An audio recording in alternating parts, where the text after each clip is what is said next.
Okay, our little boxes now are ready to finish. So this is the one that you saw in the last video, and it's now leather hard.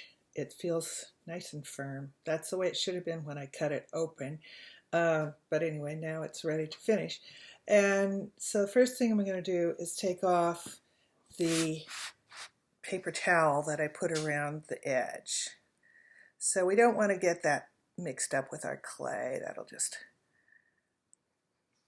make kind of a mess. So we got to get it off. Um, and what we're going to do now is really smooth it out, finish these edges so that they're nice and even. Make sure that the inside is, the walls are the right thickness and are nice and even. So all of these little bits of paper I'm going to throw away because I don't really want them mixed up in the recycled clay. And any of the little scraps we can recycle, so we want to save them. So please, you're going to have a lot of little scraps from this project. Be sure and throw them in a bag and bring them back to school, and we will recycle them. So they will go in, there's a big barrel right next to the sink where you clean up your clay, get your hands and tools clean from clay, and that barrel has a screen on top. That's so when you push your scraps through, you'll find any tools that you might have lost track of. So you can just toss your recycled, your bits, your scraps of clay in through that, just push them through that screen. So what I'm doing now, and it's easier to do now because the clay is now leather hard, is I'm going to just make sure that this wall is even. So we want to have about 3/8 of an inch thick, something like that. It can be a little bit more or a little bit less, but that's approximately it. So why do we want that thickness? Because the clay is very slow to transfer heat. So that's why when you drink out of a ceramic cup, it holds the heat much better than a metal cup would, because clay is going to allow the heat to go through very slowly. So if you have a really thick piece and we heat it up in the kiln, the inside is going to be much slower to get hot. And we fire slowly to try to adjust for that. But if it's too thick, the outside of the clay is going to start getting a lot hotter than the inside, a lot faster, and then we have an explosion. So no more than 1/2 inch thick. 1/2 inch is your maximum. It's possible to fire things that are thicker than that. You have to fire very, very slowly. And we have, because of our scheduling, there's only so slowly we can fire. So we prefer to have everything less than 1/2 inch thick. That's the maximum. So now I'm just taking out the little spots that didn't look quite even. And this is all clay that can be recycled. So I do my recycling at home, so I'm going to throw it into this little container with some water. And I want to also be sure that this lid is even, so all parts should be as even as possible. And then you can take a small piece of sandpaper, and I like to just take a really small piece so that I can get into these little crevices. And even though the clay is still moist, coarse sandpaper will work on it. Even though the sandpaper will get all full of clay, it'll still work to even out your wall. And I like to do this with hand-built pieces because it's just sometimes easier than trying to carve the wall evenly. So I'm going to get all of these surfaces more evened out. And you can use this little piece of sandpaper over and over again. So if the sandpaper is coarse enough, it'll just go right through all of that clay that gets stuck onto it. Now I want to be very careful about this edge because this edge should match the lid exactly. So I don't want to take very much off of it. So I'm going to just do this very gently. Just a little bit. I want to get those rough spots off. And particularly if you're working with white clay, you'll find that a little bit of water will be all you need to even out the rough stuff that's left after sanding. So I want to get all of these surfaces.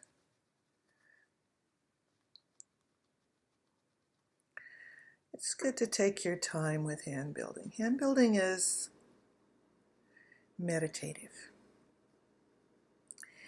You can find the world just goes away when you hand build. So take your time and get these surfaces really evened out. It really pays off. The extra time that you spend on these kind of details will really show. Now I'm going to take some water and gently rub.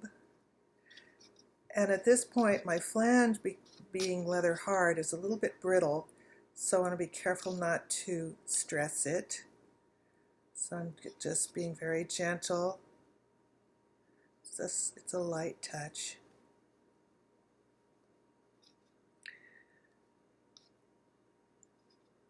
This will temporarily make the clay just a little bit sticky, so I'm going to just let it sit for a minute before I put the lid back on.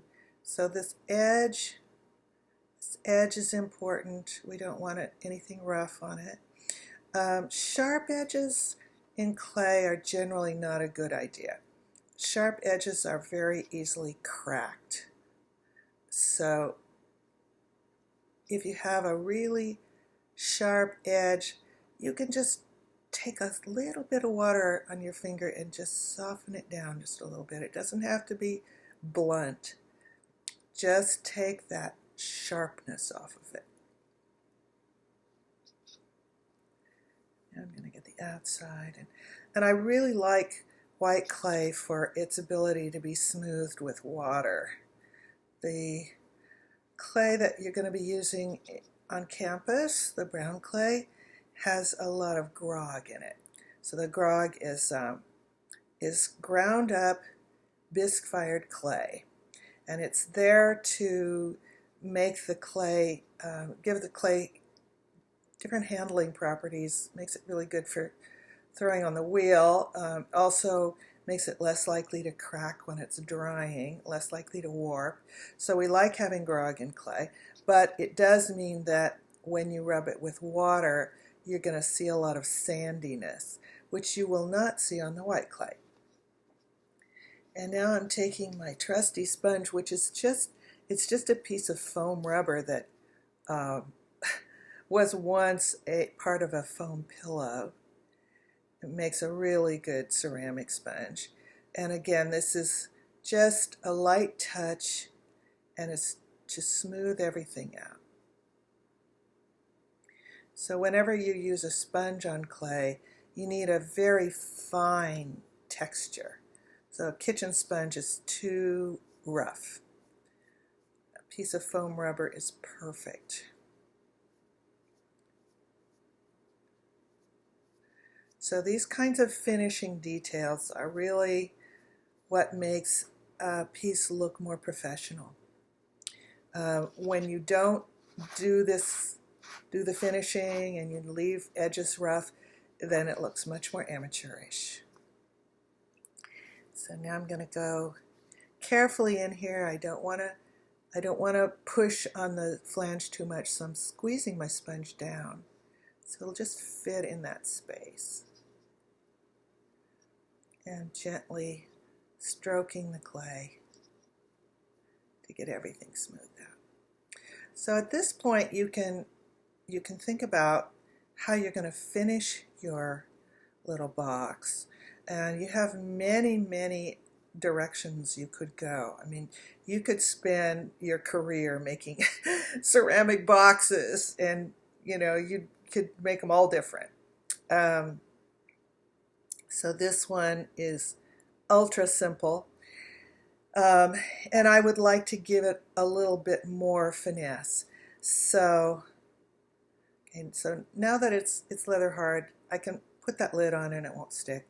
And at this point, because the clay is still soft, if there are any places where it doesn't look like the lid fits quite right, you can kind of push it into shape and make it fit better. So what I was doing here was planning a design using a pencil. Pencil burns off, so it's kind of a good thing to use for just figuring out a layout. There's just so many possibilities. So this, I could use color only on this. This could be all underglaze. But I'm going to do some carving on this.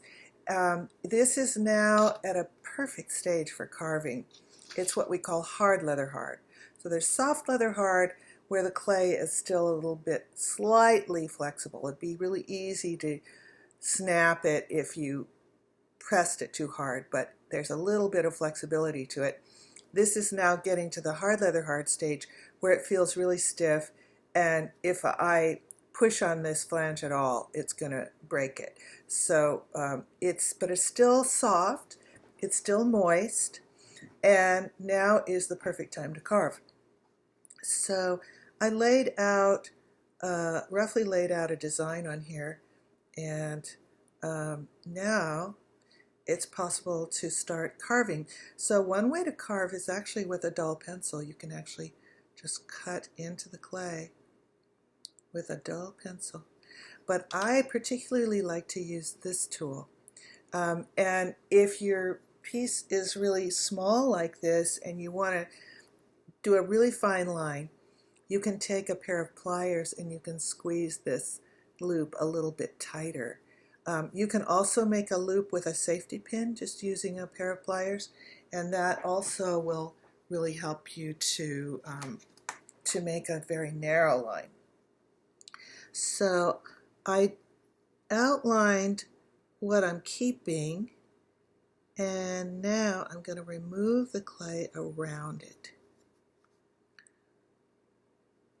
So you can see where a loop tool is really good because it removes the clay.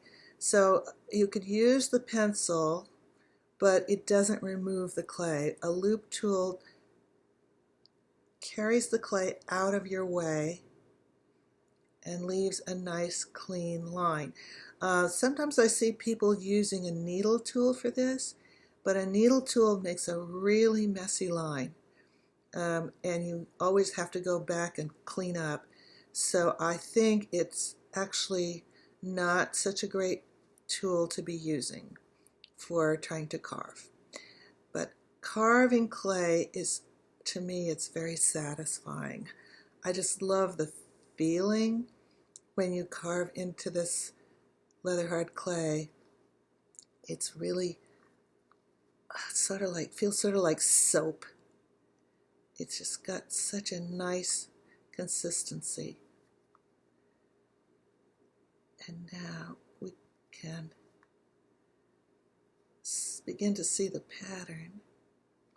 And there are ways to use color to emphasize this pattern. So I would encourage you to start by carving, and then bring your pot to school.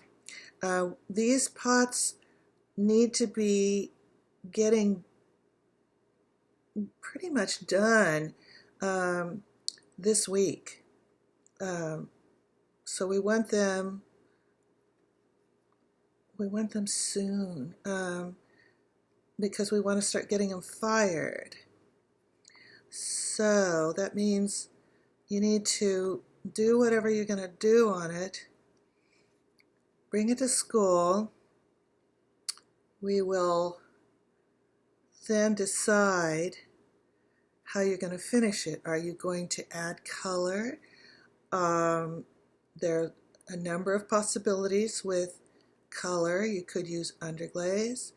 You could use engobe. You could use glaze. And each one of those materials is going to give you a slightly different effect. And that's why I really encourage you to make a more, your assignment is always, make one, but making one is just the beginning, really, because how do you really understand these materials unless you try using them multiple times? Your first ones, maybe you won't quite get what you wanted. There we go. So now we're starting to see a pattern. And I can bring this out in a number of ways. I could inlay color into the carved places. I could brush color onto the high spots, or do a combination of those things.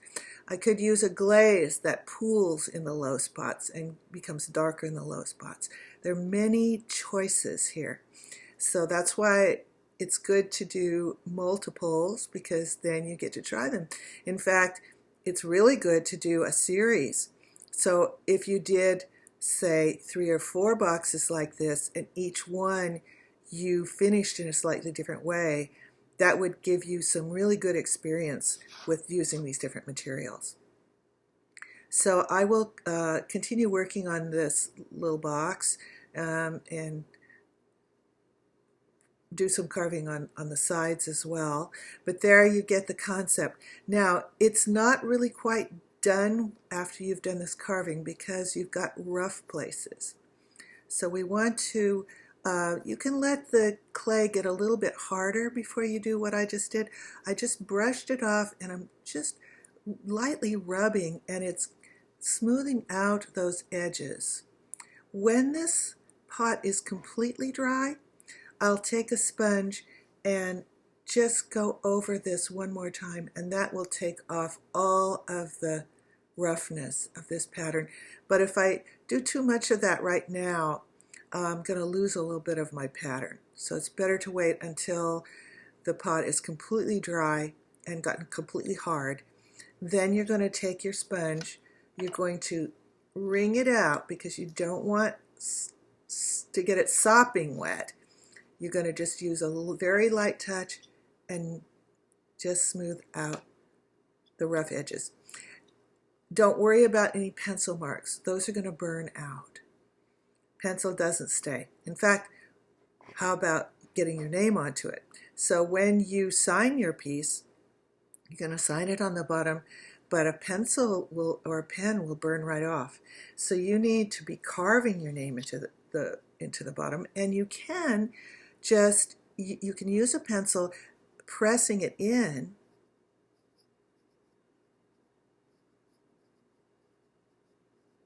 So now I have carved my name into here. And again, if you wait until it's dry, you can get rid of all these little burrs that happen. This is why you don't want to use a needle, because it's just nothing but burrs.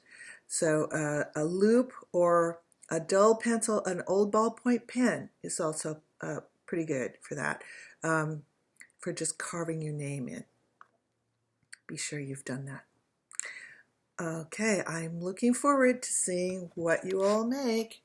So please work hard.